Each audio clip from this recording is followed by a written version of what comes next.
he looked to be of flesh and blood, you know?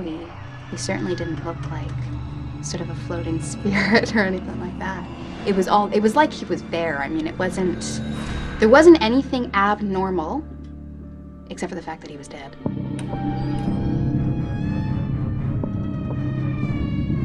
My roommate was away for the weekend, and I was home alone.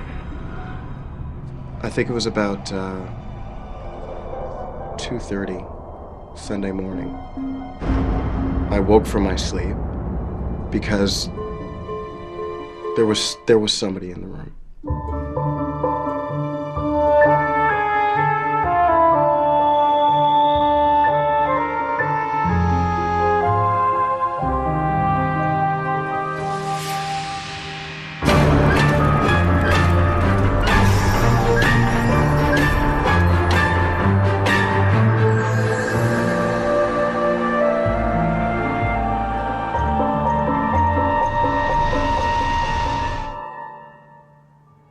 With my Uncle George passing away and what transpired after he died, it only made me think a lot more about afterlife and life and death and being connected to people regardless of whether they're alive or dead. Every generation has its own personality. It shapes that era's responses to all kinds of situations, like war, like love, and like ghosts. Hello, I'm Morris Chow. Welcome to Ghostly Encounters. Today we'll meet a young man and a young woman who will tell us two very different supernatural tales. Their stories are unrelated, but their responses are similar. And that tells us a lot about contemporary notions of spirituality. Every time somebody thinks they've seen a ghost, they have questions. What is it? What does it tell us about reality, about God? As we try to answer those questions, we have to remember that belief in a spiritual universe does not logically imply belief in God. Some think the spiritual world is simply another dimension of this world, God or no God. Carolyn Goff knows that her great-uncle George had a big influence on her life and her father's life, but he continued to have that influence even after his death. My great-uncle George was a very honest, hardworking, sincere man. And my Uncle George and my Aunt Gert, they pretty much raised my father.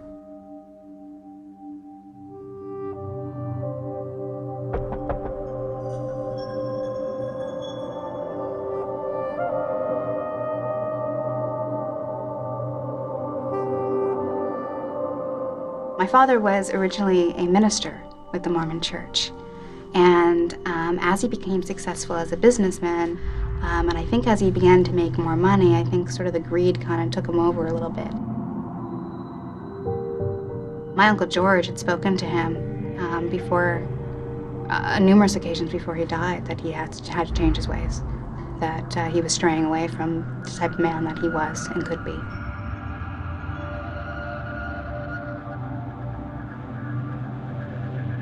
My father, I know in his heart that he knew he was right. And that's when he started to go back to university to study theology and try and get back to the roots, you know, of the man that he used to be. And that's when my Uncle George died. And I think that really was a wake-up call for my father. And then my father had the stroke. I think the hardest thing for my father was, I mean, when you can't communicate with language, a lot of people assume that you're mentally handicapped, or you're drunk, or something, you know. That's not in a very positive light.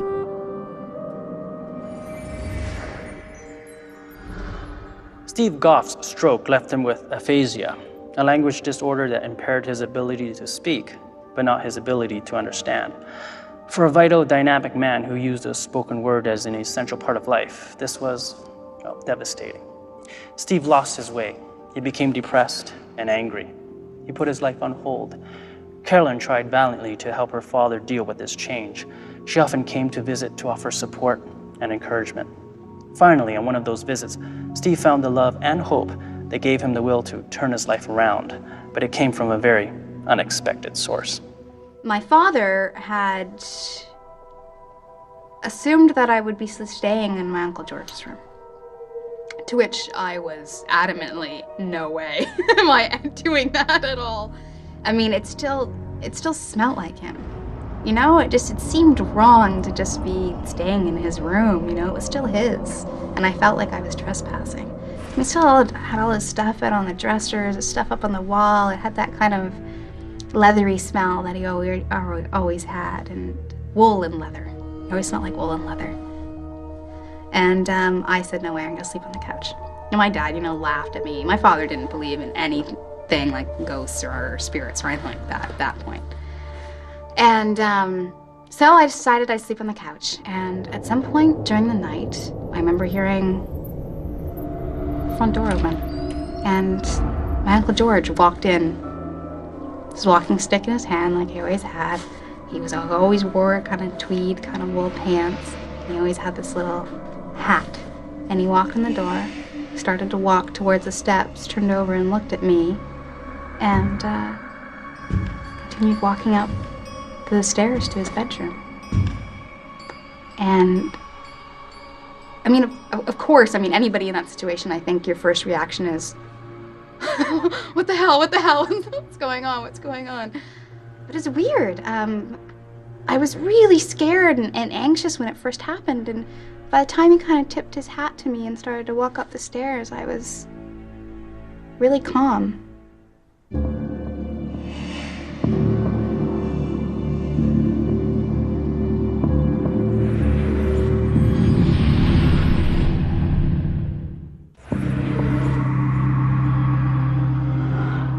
It's weird because you hear people talk about experiences seeing ghosts, and I firmly believe that it's a very personal exchange, and I mean, it's not going to be the same for everybody.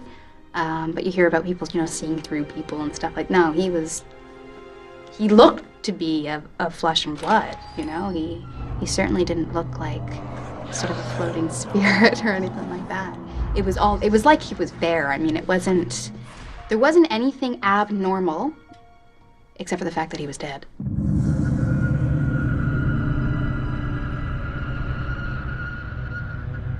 I told my dad the following morning. Bull, I think is what he said. Yeah, he didn't believe me. He didn't believe. He's like, oh, you know, you're dreaming. I'm like, no, I wasn't dreaming. You know, I hadn't even gone off to sleep, you know. Well, it's not. Until, you know, a year later when he saw him. And then all of a sudden, you know, it was true. Actually, I'd like to ask my dad a question. Because, you know, we haven't talked a lot about this in a while. No. When you saw him, did he look like flesh and blood?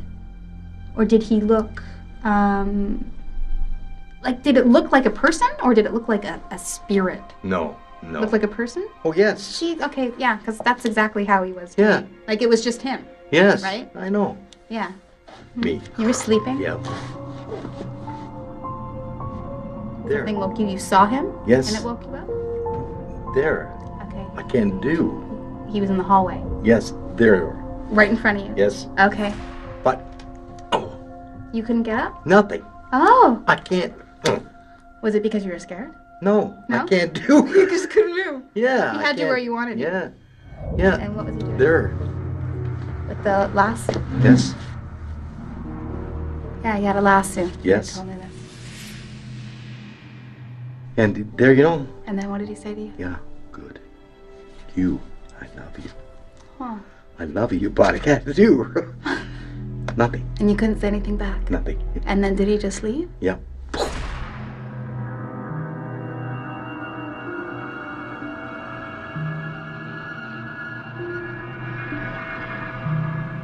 I know why he picked you. I'm not so sure why he picked me.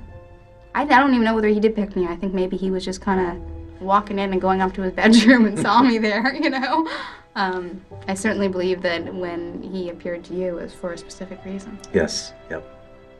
I always considered my Uncle George always trying to kind of lead my father in the direction that he knew he should be going to. My Uncle George had a lot of love and respect for my father. And when he saw him going a certain way that he didn't agree with, I think he certainly felt that it was his job to kind of bring you back. Yes.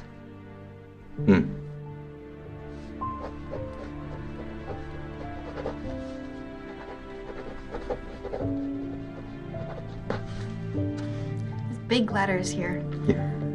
The first word's love. Yes, yeah, yeah, The second word is hope yeah, I can do. for aphasia. He has Yes. written aphasia, which is what has happened after the stroke. My father's inability to communicate using as many words as he used to, because he certainly has no problems communicating. But he's saying that the gifts that he gave him was love and hope Yes. to get through Thank the you. aphasia. Yes, I know. Good.